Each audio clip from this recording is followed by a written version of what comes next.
માતૃભૂમિની 17 વર્ષની સેવા કરી નિવૃત્ત થયેલા નવાગામના જવાનનું ભવ્ય સ્વાગત કરવામાં આવ્યું.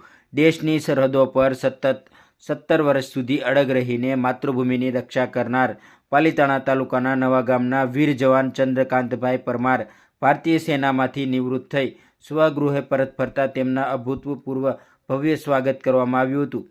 જેમાં ભારતીય સેનામાં લાંબો સમય ફરજ બજાવી નિવૃત્ત થયેલા જવાન ચંદ્રકાંતભાઈ પરમાર જ્યારે પોતાના વતન નવાગામ પહોંચ્યા હતા ત્યારે સમગ્ર પંથક દેશભક્તિના રંગે રંગાયો હતો. ગ્રામજનો, પરિવારજનો, સામાજિક આગેવાનો દ્વારા જવાનના માનમાં એક ભવ્ય સ્વાગત રેલીનું આયોજન કરવામાં આવ્યું હતું. દેશભક્તિના ગીતો અને ભારત માતા કી જયના ગગનભેદી નારાઓ સાથે વાજતે ગાજતે જવાનનું ગામમાં સામૈયું કરવામાં આવ્યું હતું.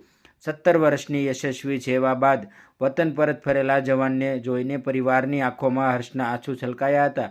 સામાજિક આગેવાનોને ફૂલહાર શાલ ઓઢાડીને જવાનોનું સ્વાગત કરવામાં આવ્યું હતું. આ તકે ઉપસ્થિત લોકોએ જણાવ્યું હતું કે આપણા ગામનો દીકરો દેશની સુરક્ષા કરી હેમખેમ પરત ફર્યો છે. તે સમયે સમગ્ર ગામ અને સમાજમાં ગૌરવની વાત છે. અને જવાન ચંદ્રકાંતભાઈએ પણ જણાવ્યું હતું કે ગામજનોનો આભાર વ્યક્ત કર્યો હતો અને સેનામાં વિતાવેલ સમયના સ્મરણો વાગોળ્યા હતા.